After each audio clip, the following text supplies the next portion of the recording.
This morning, we're back in Nigeria to examine the big news of the week. It began with a leaked letter written by the Minister of State for Petroleum Resources and the chairman of the Nigerian National Petroleum Corporation, NNPC, to President Buhari over the insubordination of the group managing director of NNPC, Mr. Baru. At the end of this day, this is all about governance and the issue in Nigeria. NNPC produces the major share of Nigeria's national wealth. It is also an area that has been riddled with scandal, corruption, and theft. To help us dissect these issues and promote the understanding around governance is Mr. Atedo Peterside. He is the founder and chairman of Anam Business Jets Limited. He is also the founder of Stanbic IBTC Bank PLC, where he was the chief executive. Among several positions across the public space, he was the chairman of the Committee on Corporate Governance of Public Companies in Nigeria, which crafted the first code of best practices for public companies operating in Nigeria. The code was published in October 2003. Thank you. He is here with us today, and we're so excited to have you, Mr. Atedo Peterside. Thank you for being with us today. Thank you. So I'm going to start with a tweet you sent out 2 days ago. In your tweet, you said, Kachikwu, Baru, NNPC face-off. From a corporate governance perspective, a frequently absent president as oil minister, an operational nightmare. Let's begin with your comment on the operational nightmare. The scandal has broke. It's headlines everywhere. Every newspaper you pick up, it's on the front page. You're saying that this is an operational nightmare, looking at the role of corporate governance. Why did you say that? Okay, first, let me digress a little. You know, if you go back a couple of years, the first arrangement they announced for NNPC was the Minister of State as Group Managing Director of NNPC. As soon as they announced that, I thought, wow, this is a big nightmare. If the Minister of State for Petroleum is the Group Managing Director, then who is going to be the chairman of NNPC board? I was telling, perhaps it will be the president. Would he leave Aso Rock and become chairman of NNPC board? That didn't make any sense. So if the minister is the group MD, then who is going to be the chairman? Can you bring somebody from the private sector to be chairman of a board with the minister as a member? So obviously, somewhere down the line, they saw that was unworkable. They dismantled it and brought a new arrangement. But unfortunately, this new arrangement is in line with what the code you referred to, which I was the committee chairman, helped to draft, which is separate chairman from MD. At the time we made that recommendation, there was lots of controversy because many companies had an executive chairman, the likes of Mobil Oil, Unilever. It was in one person's hands, so there was no confusion. The fear was that when you separate them, the logic is that you get better oversight. But wasn't there the potential of conflict between two different people? The truth is that, indeed, if you separate those positions, you get better oversight. But think very carefully. That is if you actually want better oversight. But if you actually want less oversight and you separate the positions, there's a potential for confusion. Conflict arises when, or to put it the other way around, when you separate those positions, it works seamlessly for as long as the two parties respect some rules. Sadly, most of those rules are common sense rules and unwritten rules. I will run through some of them. One, there must be openness. Two, there must be transparency. Three, neither party should seek to undermine the other. Four, at all times there should be full disclosure. Five, there should be clarity of roles. That is, it should be known that this is what I do. I oversee all board-level board meetings. You oversee day-to-day. So there must be clarity between what is day-to-day and what comes to the board. The next issue also is that, again, an unwritten rule, there has to be frequent contact between the two persons to avoid, misunderstandings. The next rule is trust. Two people who don't trust each other cannot work together. Forget about what you call them. And then, finally, they must both be committed to better oversight. Now, the point I'm making is that in Nigeria and in many other places, we jump and embrace this separation. But all these rules I've defined, most of them are unwritten. You violate all of them. So that I was a CEO of IBTC for the first 18 years. I worked with different chairmen. There was no problem. I understood these rules, most of them unwritten, and all the chairmen understood these rules, and the rules were respected. I then moved over and became chairman. I worked with different CEOs. Again, there was no problem, because as chairman, I respected these rules. The CEOs also helped to respect these rules. There was no conflict. Now, let me just take one of those rules, which I mentioned about full disclosure, openness, transparency. As the chairman of a company, should I ever have to discover board-level appointments from the pages of a newspaper? As soon as that happens, you know that those rules have been violated. Sure. Now, I don't know the details of this case, but also, can you also see that the one about clarity? Let's say in most organizations, or at least in the banks, AGM and above, all those appointments come to the board. So unless an MD or a CEO is drunk, he's not going to wake up one day and appoint somebody general manager and go to the newspapers. So the point I'm making is that there was clarity. In NNPC, it sounds as if there was not complete clarity. Because if there was complete clarity, the issue wouldn't even arise. Because the whole board would know what decisions must come to the board. The CEO himself would know that, and then nobody would undermine the arrangement. Because at the end of the day, the board of a company is responsible for all the actions of the company. If something goes wrong in the company, you should be able to go to the board and hold the directors. And the reply cannot be that we didn't know.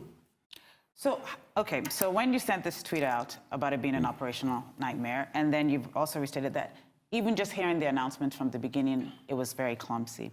How did we get here when you sort of look back to the history of NNPC, but really, the best practices of the public boards? You say, how did we get there? You have to now start guessing.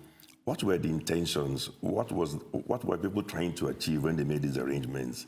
If your aim is the usual one in corporate governance, which is better oversight, then we are all committed to better oversight, and so we know that is the goal. But if you are adopting these arrangements, which are made for better oversight, but your real intention was to interfere day to day, then you've basically embraced a set of rules for better oversight, which actually are at variance with your real intentions. So when you try to smuggle in your real intentions, which is to influence things, you may use the wrong instrument. Indeed, let me make it very clear. There are arrangements even today. If you have an NNPC chairman or chairman of MPA board or anything, the correct way for a minister to influence the MPA board, he should have been involved in the appointment of the chairman. It must be somebody that he has confidence in. He will have played with the presidency. Even if the president or the minister for transport wants to influence the NNPC board, the correct way is for the minister to call the chairman and whisper something to him, get his buy-in and so on. Then the chairman goes to the board, probably discusses with his colleagues and sells the idea. I'm saying that's the correct way to influence things. But once we start bypassing and taking shortcuts, you follow me? Now, why did I say a frequently absent president further complicates the issue? It complicates it because if you think very carefully, the chairman of NNPC board is the Minister of State. Yes. Unfortunately, the way some of the laws are written, for some items they say XYZ is to be done by the petroleum minister. You see the petroleum minister, for those aspects of the laws where the laws say something should be approved by the petroleum minister, if the arrangement says that the president is the petroleum minister, which I believe is the arrangement, then what happens when the president is out of the country for 90 days? Does the Minister of State assume the role of full minister in the president's absence? It's not clear to me. It's not clear to me. Does the acting president leap in and become the oil minister? Is that clear to you? No, it's not clear to you. So when things are unclear, everybody has to be careful. The acting president will be careful because he's not sure that he's the oil minister now. The Minister of State will be careful because he's not sure that he's now the minister. So that was why I said that when you combine these arrangements that were designed for better oversight, but the intention was not really better oversight. The intention was how to control things, let's say, from the center. superimpose that with frequent absence, it's a recipe for chaos. So what we saw is the manifestation of what many of us expected to happen sooner or later. So basically what it sounds like is these clumsy arrangements have basically almost been intentional in the way they've been structured. Would you say that is the case? And actually, instead of creating oversight, has actually created more of a black hole, which an NPC has been described as a black hole. Okay, let me add one more aspect to the clumsy arrangements, because when the board of NNPC was announced, they announced the chief of staff as a member of the board. Some people shouted, "What is the chief of staff doing there?" I said, "But hang on a second. You accepted the president being the oil minister. If he's the oil minister, is the president himself going to go for NNPC board meetings? Highly unlikely. Yes. So can you now see, I'm not endorsing the chief of staff being a member of the board, but it looks as if it is an instrument to enable the president to attend board meetings, since he cannot go there himself. Sure. That's why I said that perhaps the real heart of the matter is that are these arrangements consistent with the president being oil minister? If they're inconsistent with them, then you're just toying around with one clumsy arrangement after another. But perhaps the real solution is that the president should look at 180 million Nigerians, find somebody he trusts, and make that person full oil minister. That will help to bring some clarity. Sure. Then through that person, you can influence actions. So I want to go back to since we're talking about governance here and really talking about the role of the board, we're coming to the point where the constitution of the board doesn't exactly work as well for openness and transparency and some of the reasons why a board is really set up. But when you look at the scandal that has broken, when you look at the complaints made by the minister, Kachikwu, what's really interesting is that if you look at the NNPC Act, it says the board shall meet not less than 4 times in each year, and on such other occasions as the board may consider necessary. So if the board, my question is, if the board had been meeting as the law stipulates, why are these complaints coming? And once again, from a governance issue, what are you seeing as the problem here? I think there's no clarity as to what should come to the board and what should not come to the board. So you see, when you go and copy serious companies that make arrangements for proper oversight, but you have no such intentions, you don't follow through. If there's no clarity as to what comes to the board, then the CEO will find himself sometimes thinking that I can do this and that by myself, and he goes and does it by himself. Then the board says, hang on a second, we thought this thing is supposed to come to us. So if there was that clarity, somebody would have to go out and completely violate. Now, I don't have the details, but I'm just saying that if there was clarity, then immediately you know who is guilty. But if there's clarity, then there should be no confusion. I gave you the example, in most institutions, the rank of AGM and above, nobody can make an appointment. Only the board can make the appointment. If there's that level of clarity, nobody would dare. Now, the next thing also is that even if you have the president as oil minister, the president himself must understand that if there's a board, you cannot undermine a board. Because the board are the people who are responsible day to day. Something goes wrong in NNPC. The first thing we do is to blame whoever is the board chairman. People should not be blamed for something that they have no knowledge about. So I get frightened when I read things like the chairman of NNPC said he read about some board-level appointment decisions in the newspapers. Because if something goes wrong, we all blame him. Yes. Should we blame somebody for what he knows nothing about? So it's probably a good thing for the nation to grow that the minister spoke out or wrote to the president to complain that, look, I'm being held responsible for things that I don't know anything about. Sure. In fact, the worst thing for Nigeria would have been if the minister sat down there quietly for 4 full years, being held responsible for things he knew nothing about. That would have been disastrous for the nation, because people would have thought that's the way to behave.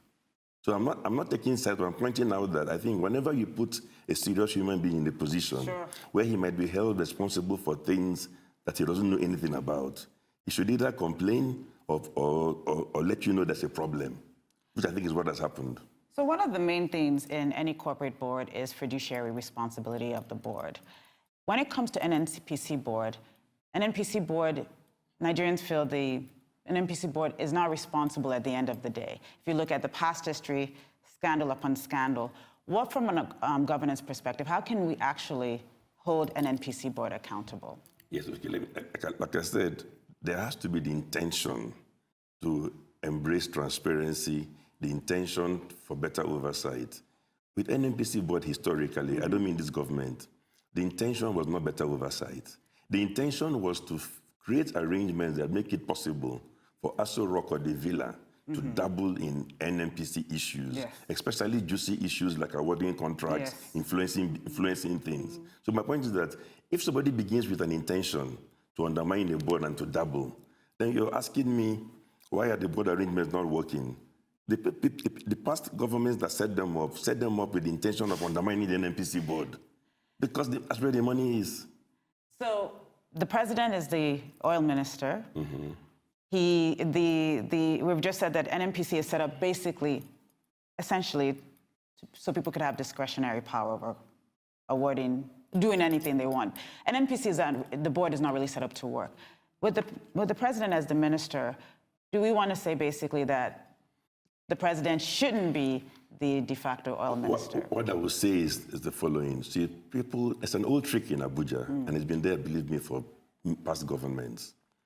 When people want to recommend things that are not necessarily the best things for Nigeria, they want to rush all the files to the president and have a president approve, so they can say that the president approved it.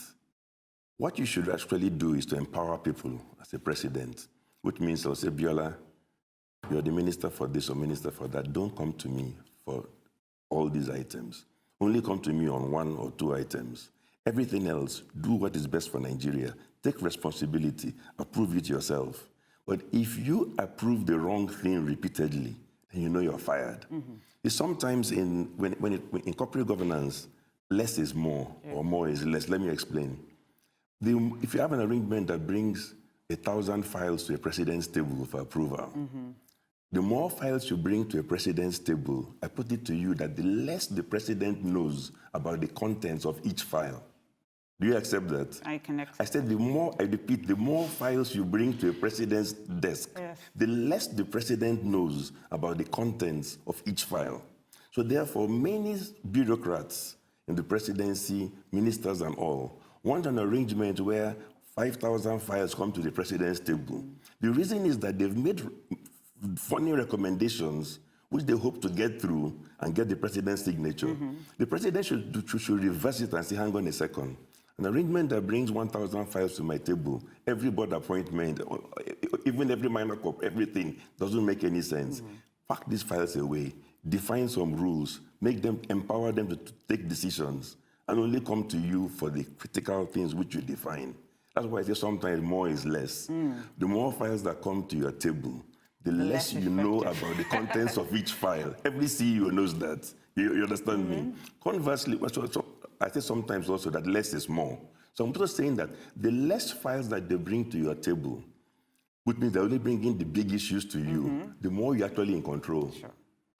So we're going to take a quick break. When we come back, I'm going to ask you about the president and what you think the scandal will now, what sort of decisions do you think the scandal will actually break out, a way forward. So when we come back, we're going to talk about the way forward with the president as oil minister.